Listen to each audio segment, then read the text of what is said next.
watching Money Talk Viewpoint, and I'm Chantel Leeson. Welcome to our show today. Let's have a special guest for today. This is Judith Pearson. I got it right. Judith and I, we've talked a little bit before the show about what you did. I want you to share with the audience. Now, we talked about is it trust liability? Am I right? Yeah, it's really looking at risk management and best practices for all the varying wealth transfer vehicles that we see in today's world. So whether it be high net worth, ultra high net worth, transferring their assets through trusts, or looking at private trust companies, setting up family offices, anything having to do with wealth transfer vehicles is what we look at. And we help families understand what the roles, responsibilities, and liabilities are of each role, how to create best practices to avoid any kind of litigation. And in case there is litigation, we put insurance policies in place. You know, I'm in family office, and a lot of people like myself who started with in the investment side. Some of us went from investment institutional to retail, and then ended up in family office because we want to work more closely with our clients to give them the best possible advice and services, and not just to jump into how much commission we're going to make. And I didn't know much about trust liability. I'm going to ask you a question. Tell me about your background. I'm going to put you on a speaker view. I just want the audience to see you. Tell me about your background and how you got started in where you are. So obviously with my gray hair, I've been around quite a while. I started in the property casualty insurance industry in 1982, handling directors and officers liability insurance from both an underwriting and a brokerage perspective.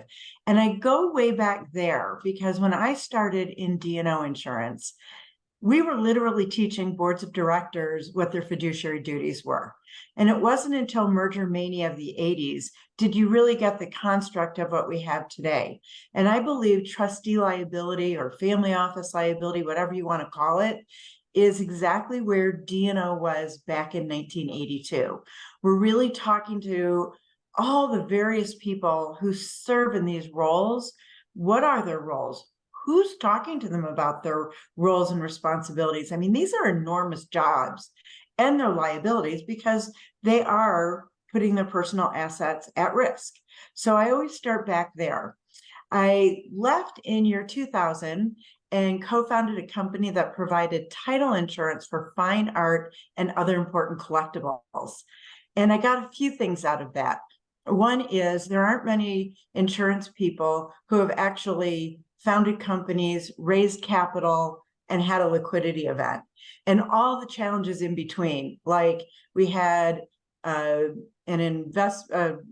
investment manager who almost bankrupted us. We had a hedge fund whose, big bad investments became our problem, even though we were a small company. And we got through all of this with no litigation. So I've actually gone through the process and understand it from the business owner's point of view. It also gave me really interesting insight into tax, trust, and estate issues for personal property. And that's really how I got to where I am today. We sold the company in 2010. I lived out my employment agreement and thought, I don't really want to be a one product salesperson for a company I don't own anymore. And I probably have one career left in me. What am I going to do? So I went to the family offices, the trust and estate attorneys, the wealth managers, et cetera, that I've been working with. And I'm like, look, you guys know me as the art girl. I did that for 15 years, but I actually have this other big background. What's the number one issue your clients are facing today? And everybody said trustee liability. So I did a deep dive and started understanding what most of you in the family office wealth management world already know, that there's this transition from traditional trust to directed trust. There's, a lot of private trust companies that are getting created. It's essentially the wealthy families now have a lot of different structures that they can utilize to serve their purposes, right? So when somebody says, what should I do? Of course, I'm just an insurance person. I'm not, I don't design these vehicles, but my answer is always, what is the problem you're trying to solve? And then once you figure that out, we can talk about the risk characteristics. So that's kind of my history and how I got to where I am. And once I understood what was going on in the actual creation of these structures, I went to the insurance companies, wondering what they're doing in this space. And essentially they all said nothing. Premiums are too small.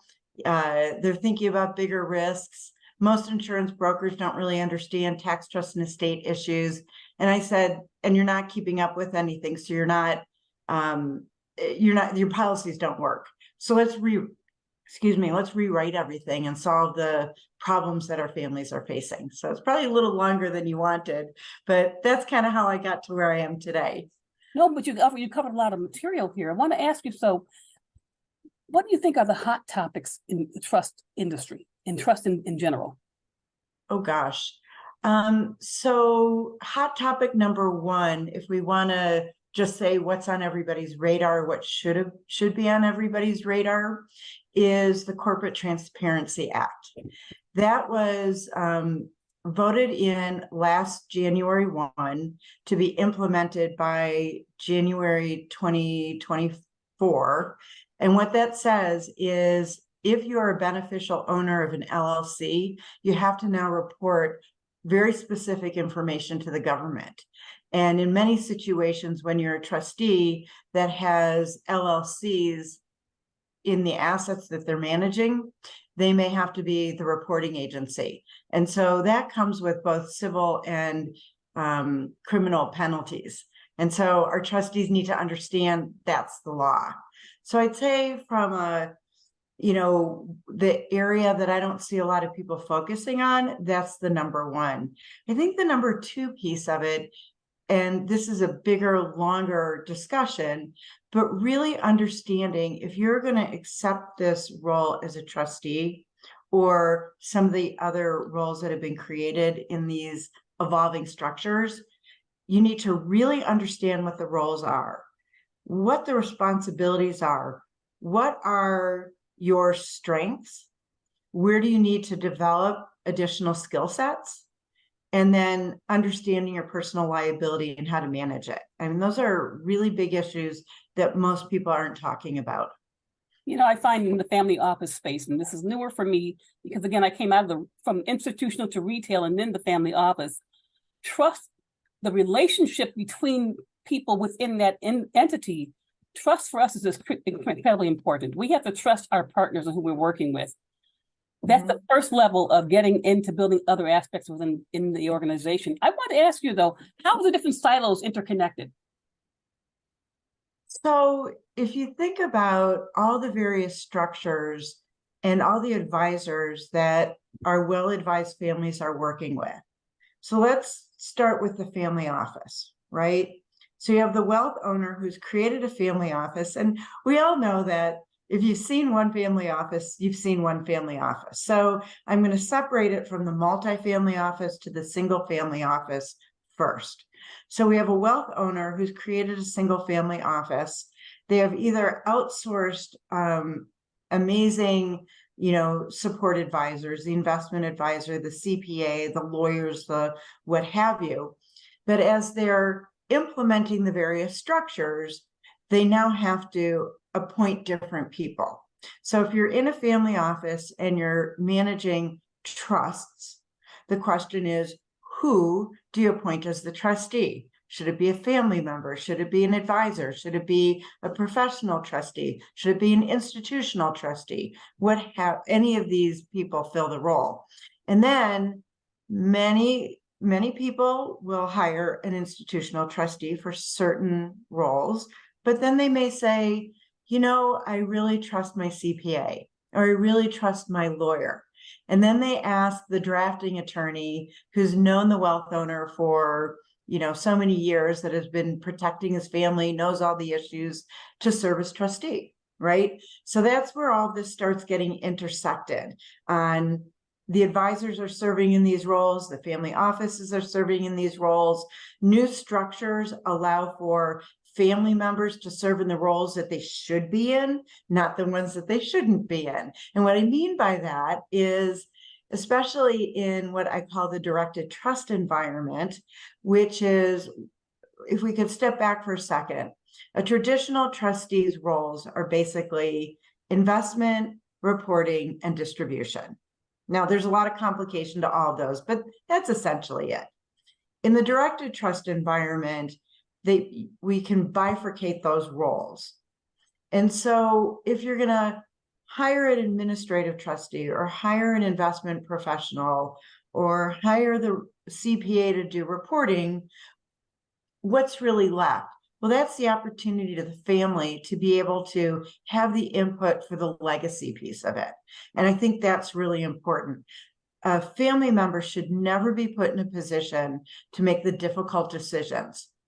You know, when there's a distribution that could be a little complex, they shouldn't be making that because there's too much conflict of interest, there's too much emotion around it. However, I do believe that families should be very involved in the legacy and the directing and things like that.